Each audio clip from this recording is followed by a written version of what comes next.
अस्सलाम वालेकुम वरहमतुल्लाह।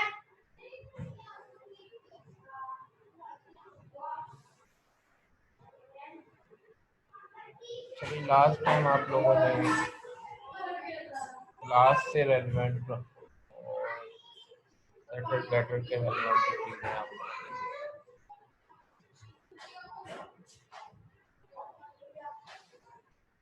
आज आप लोग के ऑपरेटर ओवरलोडिंग के रेलिवेंट जो चीज़ें देखते हैं कि ऑपरेटर को जो ओवरलोड करते हैं।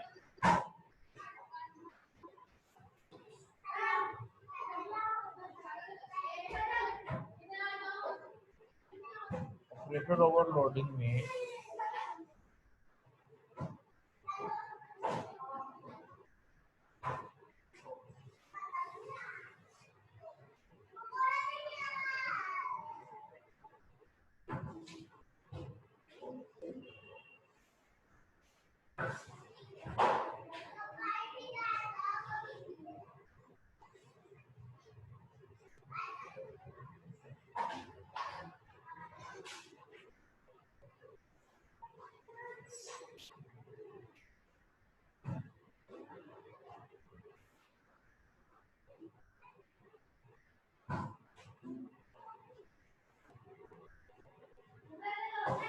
अच्छा, आपकी क्लास को जो कोर्स कंटेंट बताए थे उसमें ये ऑपरेटर ओवरलोडिंग का चैप्टर भी शामिल था या नहीं था? ये भी शामिल है ऑपरेटर ओवरलोडिंग वाला।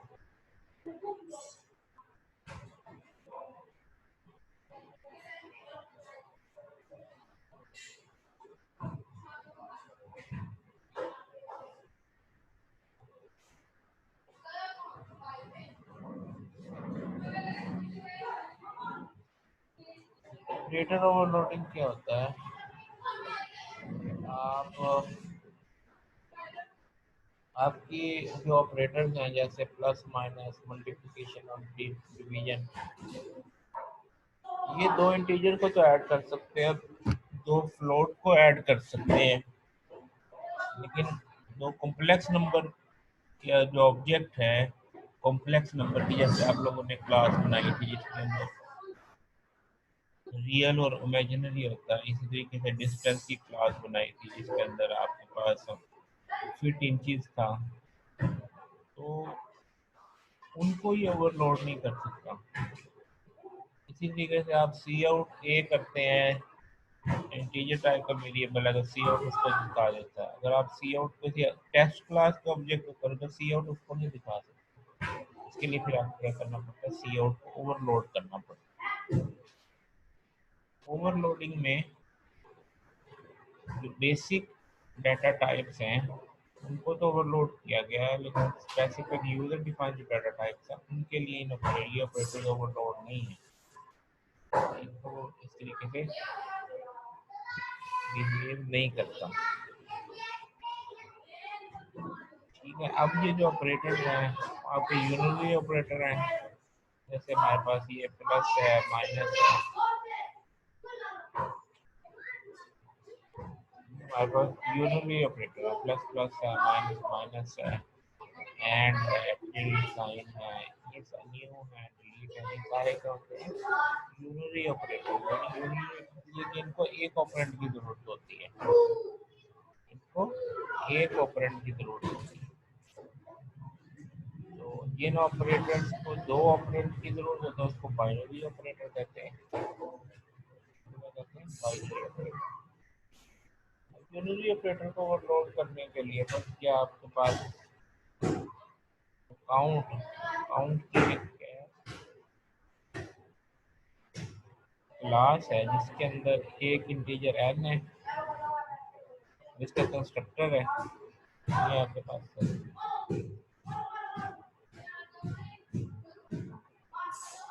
ये आपके पास काउंट का कर सकते हैं।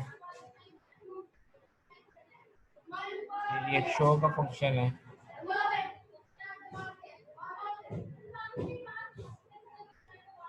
तो यहाँ पे जो है हमारे पास मेन है, अगर आप ऑब्जेक्ट को इंक्रीमेंट करें, ये क्या करेगा, वो जो एन है उसमें इंक्रीमेंट करेगा। इसकी डेफिनेशन आपने क्या दी है, जब आप प्लस प्लस करें तो वो एन के अंदर इंक्रीमेंट करेगा, एन के अंदर इंक्रीमेंट करेगा।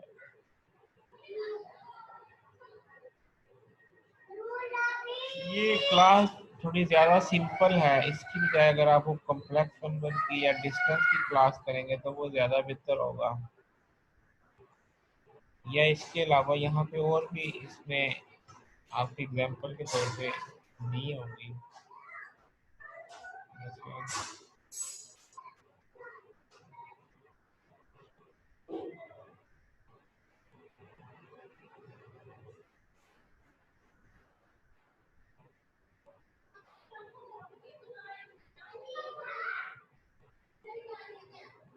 यहाँ पे जो हमारे पास एग्जाम्पल्स दी रही है, ये एक क्लास है रीड की। रीड के अंदर डेज एंड पेजेस, तो आप कितने दिनों में कितने पेजेस जो हैं वो रीड करते हैं, कितने दिनों में कितने पेजेस रीड करते हैं। अब इसके अंदर अगर आपको वो ऑपरेटर ओवरलोड करना पड़ जाए, या दो ऑब्जेक्ट लें तो इसके अंदर नंबर ऑफ डेज और नंबर ऑफ पेजेस हो, दोनों को ऐड करना पड़ जाए तो फिर कैसे करेंगे। मतलब ये है हमारे पास output, how many days you have need 10, how many pages you will read 300, तो 10 दिनों में 300 पेज पड़ जाएंगे। तो दूसरे से पूछते हैं how many days you have need, 3 दिन चाहिए, how many pages you will read 150, 3 दिनों में 150। अब हमारे पास रीडिंग नंबर 1 में 300 पेज 10 दिनों में पड़ेगा, और रीडिंग नंबर 2 जो है वो 150 पेजेस 3 डेज में पड़ेगा। अब अगर आप दोनों ऑब्जेक्ट को ऐड करें तो क्या ऐड होना चाहिए, तो अब नंबर ऑफ डेज और नंबर ऑफ पेजेस अगर दोनों मिल के पढ़ें तो नंबर ऑफ डेज कितने लगेंगे और पेजेस कितने लगेंगे, तो पेजेस 450 हो गया और डेज 30। तो अब ये जो प्लस का ऑपरेटर है ये इंटीजर को तो ऐड करता है, ये रीडिंग को तो ऐड नहीं कर सकता ना रीडिंग के अंदर, इसको क्या पता रीडिंग के अंदर क्या किया आपने। तो ये यूजर डिफाइंड क्लासेस होती हैं, उनके अंदर आप कोई फंक्शनैलिटी ये एडिशन वगैरह वगैरह लगानी हो, तब आप उसको क्या करते हैं, तब आप इसको ओवरलोड करते हैं। फिर इस ओवरलोडिंग के नतीजे में मतलब आपने प्लस को ओवरलोड किया, तो फिर आप प्लस के अंदर ये बताते भी हैं कि इस प्लस का मीनिंग क्या है, पेजेस को पेजेस में ऐड करो और डेज को डेज में ऐड करो, इसलिए इसकी ज़रूरत महसूस होती है, वरना सिंपल प्लस को कैसे पता चलेगा मैंने किसको किस में ऐड करना। तो ये फंक्शनैलिटी डालने के लिए फिर आपको क्या करना पड़ता है, फंक्शन को ओवरलोड करना। ठीक है जी, बात समझ में आ रही है। क्यों भाई, आज क्लास थोड़ी ही है, खैर है।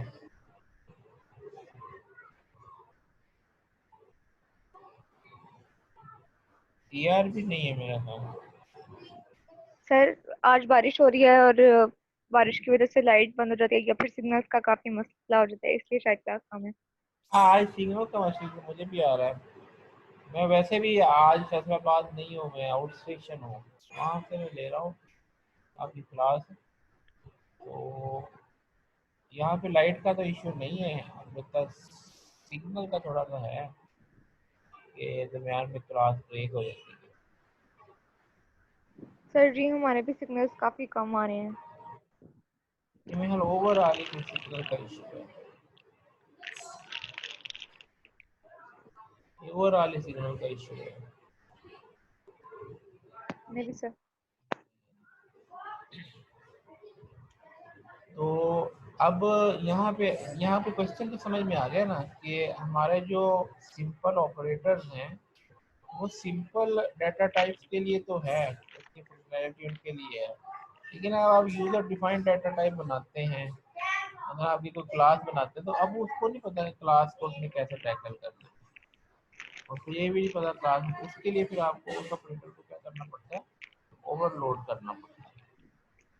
तो इसकी एक एग्जांपल जो मैंने आपको क्लास में करवाई थी वो कॉम्प्लेक्स नंबर वाली करवाई थी, डिस्टेंस वाली करवाई थी। अभी यहाँ पे ये जो रीडिंग वाली क्लास है ये भी अच्छी एग्जांपल है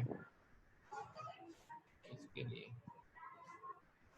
ठीक है, तो बाइनरी ऑपरेटर्स आपके ये हैं प्लस माइनस डैश। ये प्लस जो है वो बाइनरी भी है यूनरी भी है, माइनस जो है बाइनरी भी है यूनरी भी है। कुछ चीज़ें जो है वो डुअल बिहेवियर देते हैं। फिर अनस्टेबल कह रहा है मुझे। ठीक है जी, तो अब हम जो है इसमें कोई आप लोगों को ऑपरेटर ओवरलोडिंग में और फिर कंपैरिजन के ऑपरेटर्स हैं, इनमें प्रॉब्लम है, इसको डिटेल से करने की जरूरत है या आप लोग को उससे कंपेरिजन करना चाहेंगे?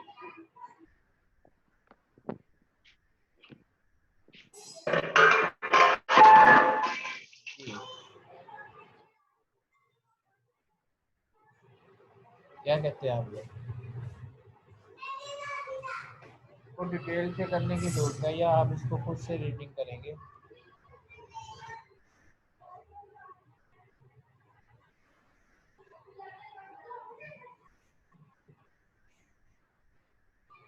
अच्छा चले, खैर मैं करता हूँ, कोशिश करता हूँ कि एक क्लास बनाते हैं और उस क्लास में सारे कॉन्सेप्ट को जो है इकट्ठा करने की कोशिश करें।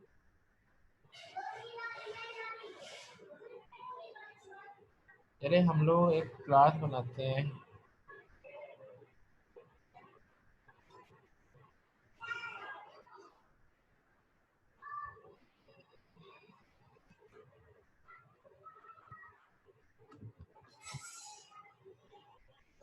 क्लास आपने बनानी है जी,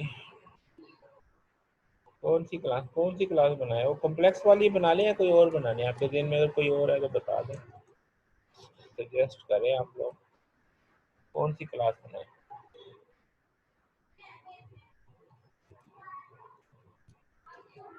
तो जेन में आ रहा है जी आपके? जी, क्या कहते हैं जी यार, आप क्या कहते हो?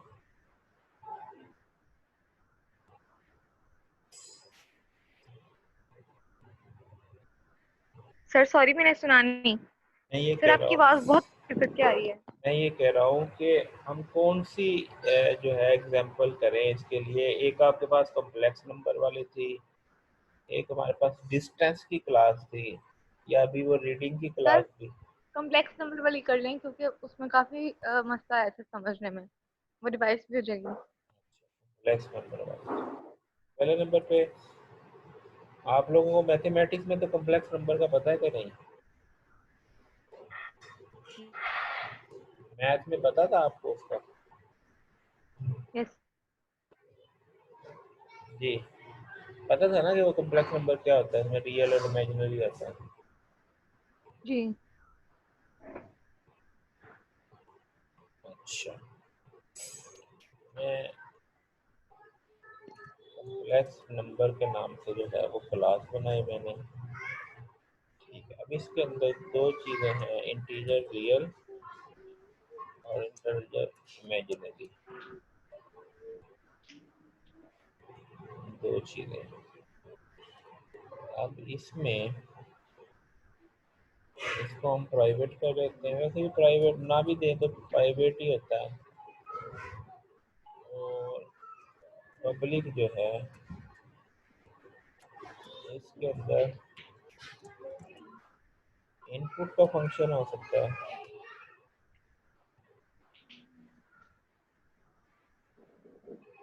शो का फंक्शन हो सकता है इसके अंदर।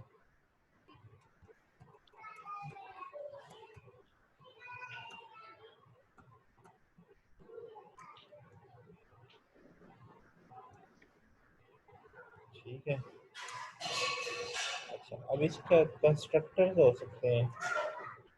कंस्ट्रक्टर में क्या है, कॉम्प्लेक्स नंबर ये नो वैल्यू कंस्ट्रक्टर हो सकता है, सिर्फ one value constructor, two value constructor हो सकता है।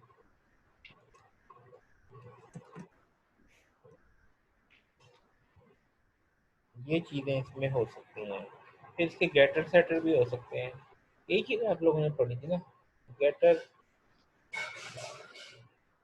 चलिए ये हम ये सारी चीज़ें इसमें फिलहाल लिखते हैं। अब अगर इसका गेटर होगा तो इंट गेट रियल, ठीक है जी, और इंट गेट इमेजिनरी।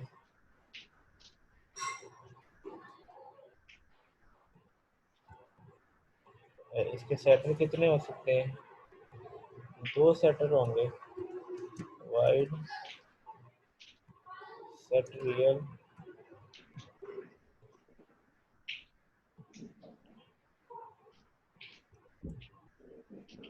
और वाइड सेट इमेजिनरी।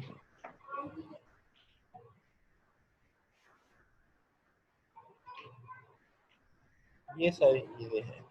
अब इसके अलावा ये तो क्लास हो गई। अच्छा अब आप मुझे बताएं कि जो डिफ़ॉल्ट कंस्ट्रक्टर है इसमें क्या होगा? ये डिफ़ॉल्ट कंस्ट्रक्टर है,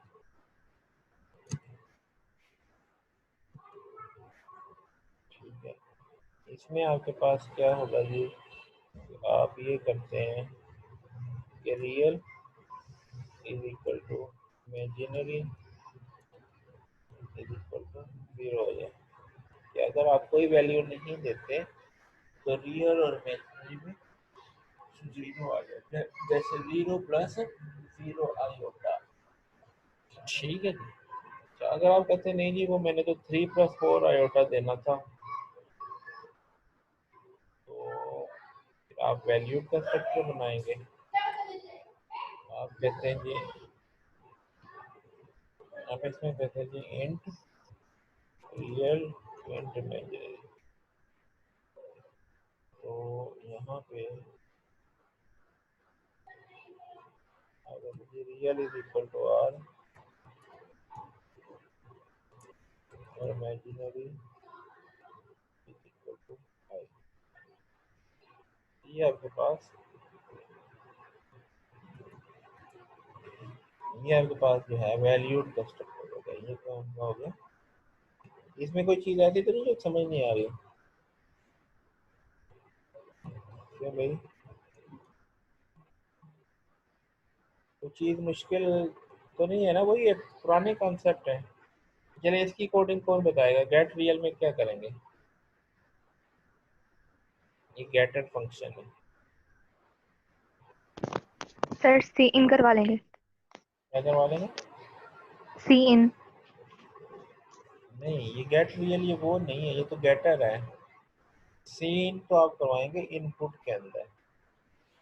ये गेटर है। गेटर क्या होता है? वैल्यू को रिटर्न करता है, रिटर्न रियल।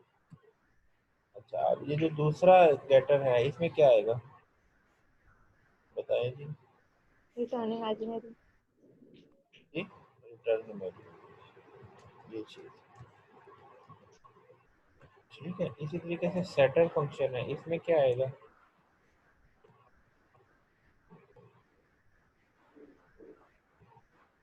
इनकी ज़रूरत क्यों पेश आई गेटर और सेटर की? गेटर और सेटर की ज़रूरत इसलिए पेश आई कि अगर आपको ऑब्जेक्ट को डिस्प्ले करवाना हो उसकी वैल्यू, अब डायरेक्ट तो डिस्प्ले नहीं करवा सकते क्योंकि प्राइवेट है। मतलब यहाँ पे मैं अब इसकी इम्पोर्टेंस बताता हूँ। मतलब आपने क्या किया, एक कॉम्प्लेक्स नंबर का एक ऑब्जेक्ट बना दिया सी वन, ठीक है जी। अब ये सी वन बनाया तो आप चाहते हैं कि इसकी वैल्यू डिस्प्ले कराए, क्या आप ऐसे डिस्प्ले करा सकते हैं? C1 dot real.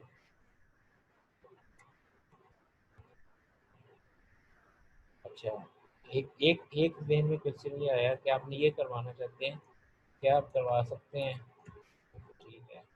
दूसरा क्वेश्चन ये है कि अब आपने यहाँ पे कोई वैल्यू नहीं दी थी, आप चाहते हैं इसकी कोई वैल्यू दें।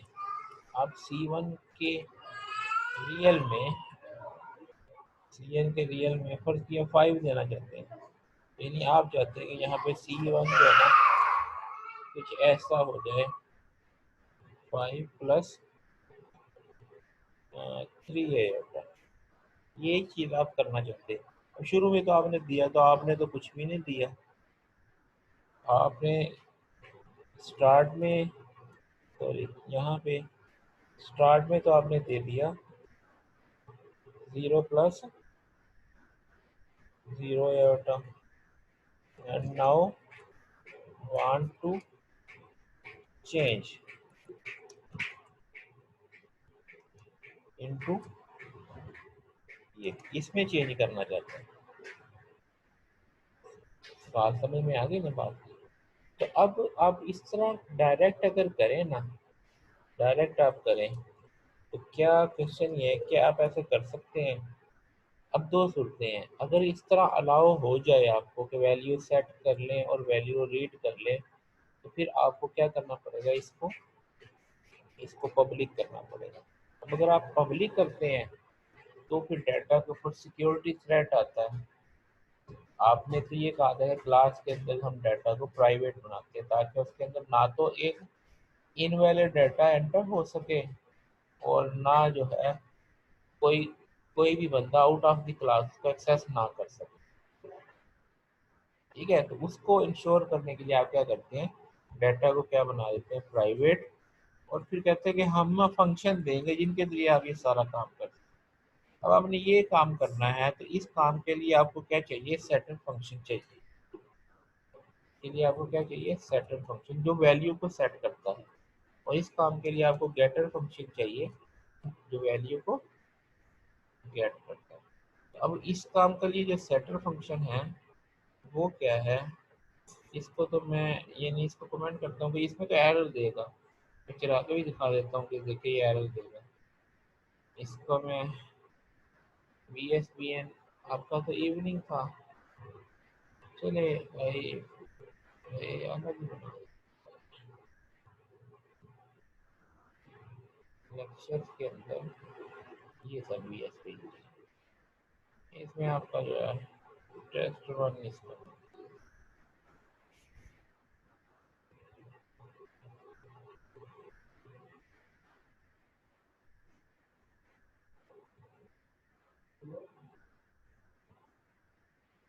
ये आपके पास ऑपरेटर होगा।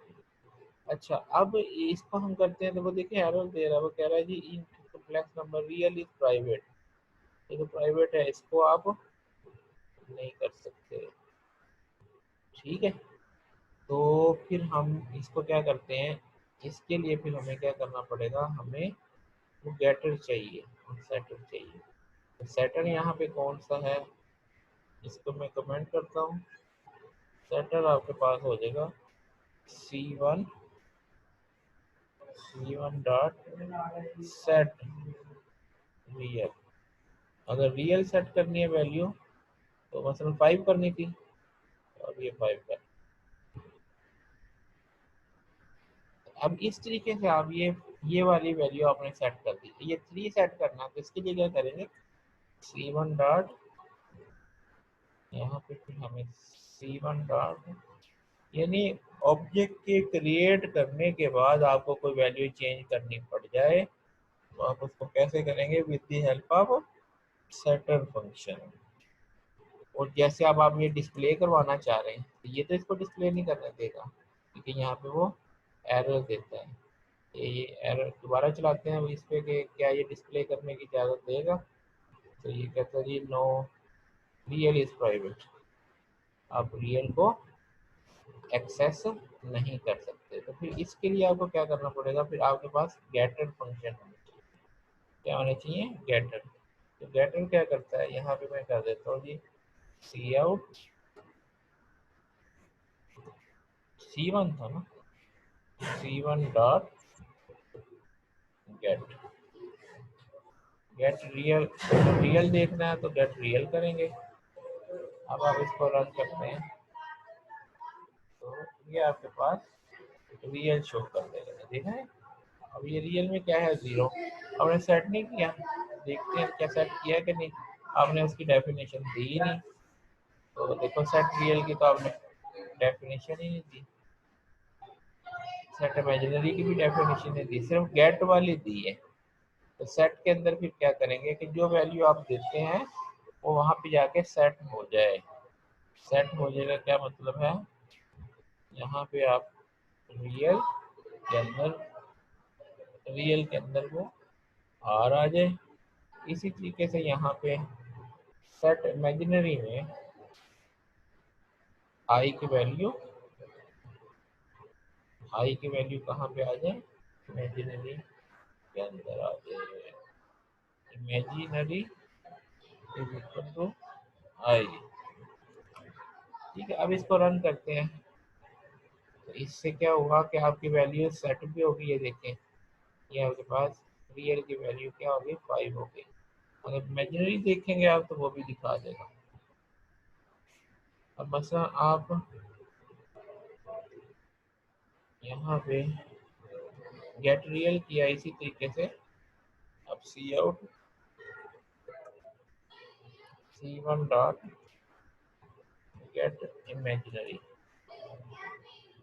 तो ये आपको दूसरी वैल्यू दे देगा, 3 वैल्यू जो थी वो ये हमारे पास 5 और 3 ऐसे। अब आप कहते हैं कि ये तो 5 और 3 देखने में तो नहीं लगता कि ये कॉम्प्लेक्स नंबर हो। कॉम्प्लेक्स नंबर तो या तो इस तरह से शो होता है जैसे ये था 5 + 3 होता है, या इस तरह से, या दूसरा इसका एक और तरीका है शो करने, बुक्स के अंदर आप देखें ना, दूसरा तरीका ये है, ऐसे होता है 5,3 कर दें, तो ये भी जो है ये भी एक तरीका है इसको रिप्रेजेंट करने का।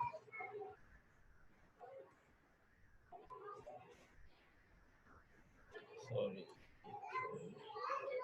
एक ये तरीका है, इस ऐसे भी रिप्रेजेंट करते हैं और ऐसे भी रिप्रेजेंट करते हैं, दोनों तरीके से कॉम्प्लेक्स नंबर को रिप्रेजेंट करते हैं। तो आप आपने अगर ये 5,3 दिया तो इससे तो पता नहीं चलता आपने ये वाला काम किया। तो शो करने के लिए आप क्या करेंगे, हम यहाँ शो का फंक्शन लिख देंगे और यही जो काम आपने किया था इसको उठा के, वरना तो इस तरह आपको बार बार ये रियल और इमेजिनरी आप शो करते रहेंगे। तो आप इससे को करने की बजाय इसको कंट्रोल एक्स किया शो के अंदर,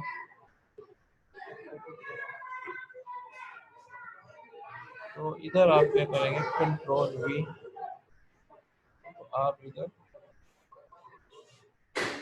तो यहाँ पे आप वैसे भी आप डायरेक्ट भी आप कर लें, तो चूंकि ये मेंबर फंक्शन है इसलिए आपको ये राइट है कि आप इसको डायरेक्ट भी एक्सेस कर सकते हैं। और अगर आप डायरेक्ट की बजाय ऐसे ऑब्जेक्ट की मदद से करना चाहते हैं तो वैसे भी कर सकते हैं, इट्स अप टू यू। ठीक है, इमेजिनरी और ये जो है हमारे पास रियल, और इसमें वो जो ब्रैकेट्स वगैरह लगी हुई हो रियल है प्लस आए, वो साइन अगर आप देना चाहते हैं तो वो ऐसे करके प्लस का साइन भी दे सकते हैं आप।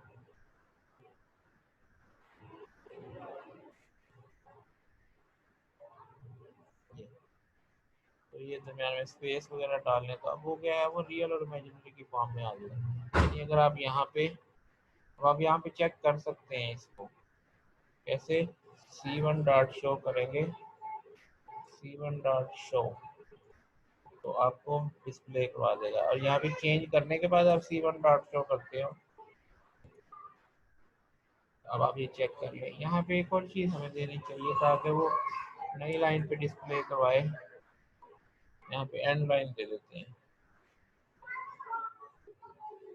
तो अब आप इसको रन करें तो हमारे पास ये देखें 3 + 0 या 5 + 0, अयोटा की जल्दी, अयोटा भी तो साथ आना चाहिए ना, तो आप अयोटा भी दे सकते हैं यहाँ पे।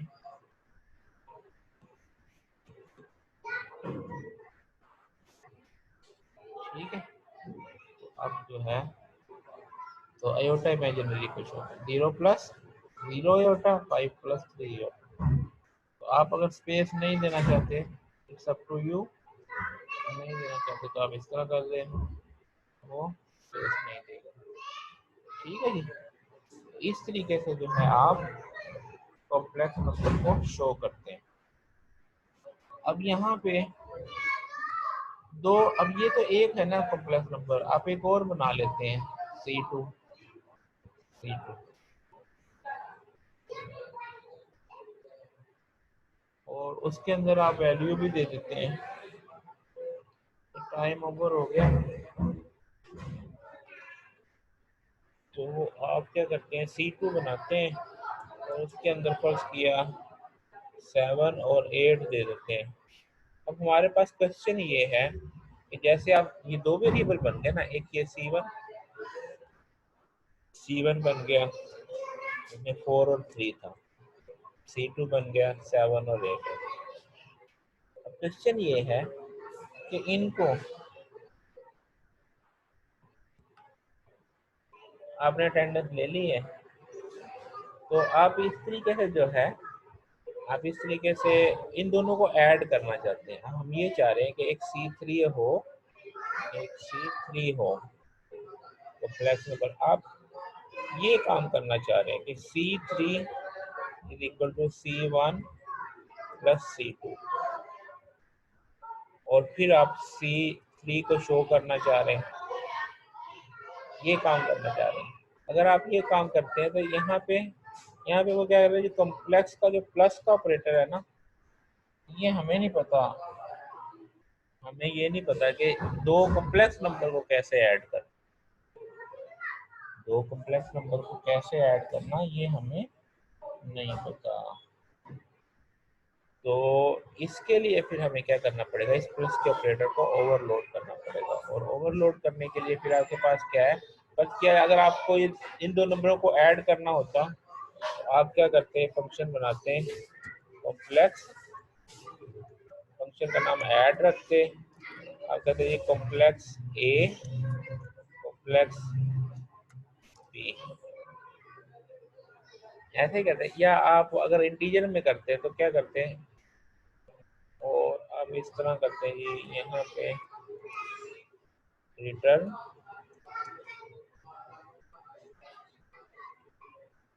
या आप यहाँ पे ऐसे करते हैं जी कि कॉम्प्लेक्स कॉम्प्लेक्स नंबर है,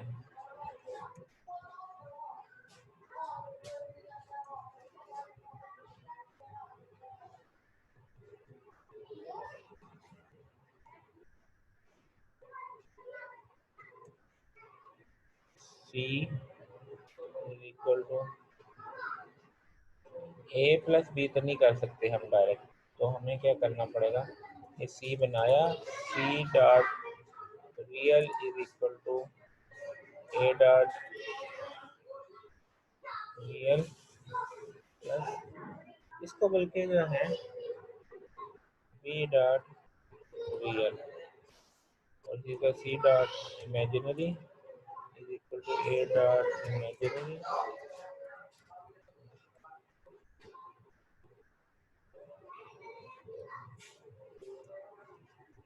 B डॉट इमेजिनरी।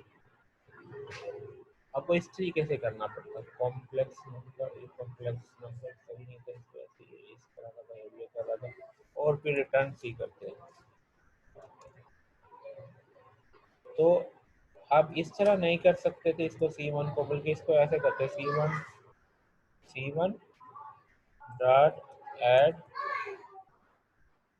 C2, ऐसे आप कर सकते थे, आप ऐसे कर सकते थे। तो इसको फिर आपने ऑपरेटर ओवरलोडिंग में, अच्छा यहाँ पे तो वो दो एक ही मांग रहा है, दो की जरूरत नहीं है, तो एक अगर मांग रहे हैं तो आप इसको एक ही दे दें,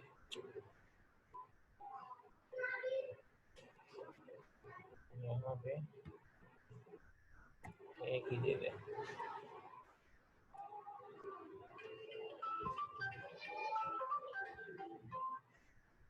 अस्सलाम वालेकुम। वालेकुम सलाम।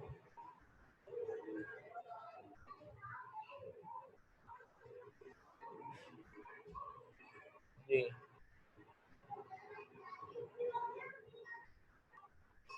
सी आर, अब जी आर को बोलो, बताओ उसको, बोलो मुझे बताए फिर वो।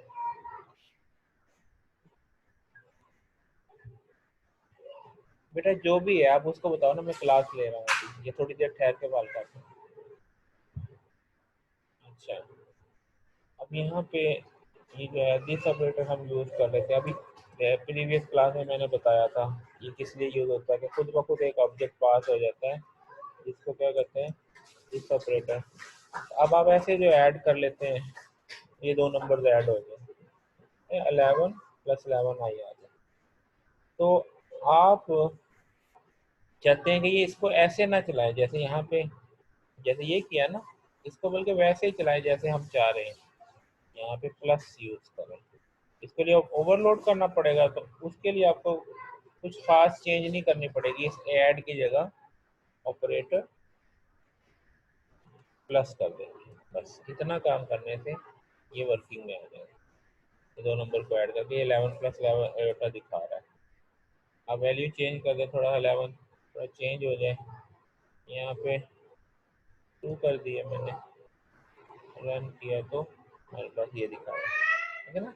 11 + 5 कैसे ऐड किया, 4 को 7 में ऐड किया, 3 को 2 में ऐड किया, और ये 5 है। और ये पहले वाला 5 + 3 जो है वो पिछले वाला दिखा रहा है, जो आपने सेट चेंज करने के बाद, ये आपने इधर चेंज किया ना, C1 में चेंज किया था। ये जी यहाँ तक जो है, इसको फर्दर आगे नेक्स्ट क्लास में इसको और एलोबरेट करेंगे। अभी क्लास हो जाएगी। अस्सलाम।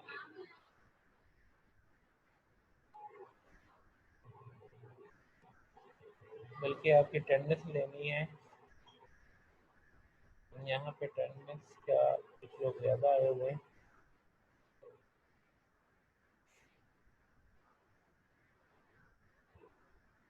चलिए इसको एंड कर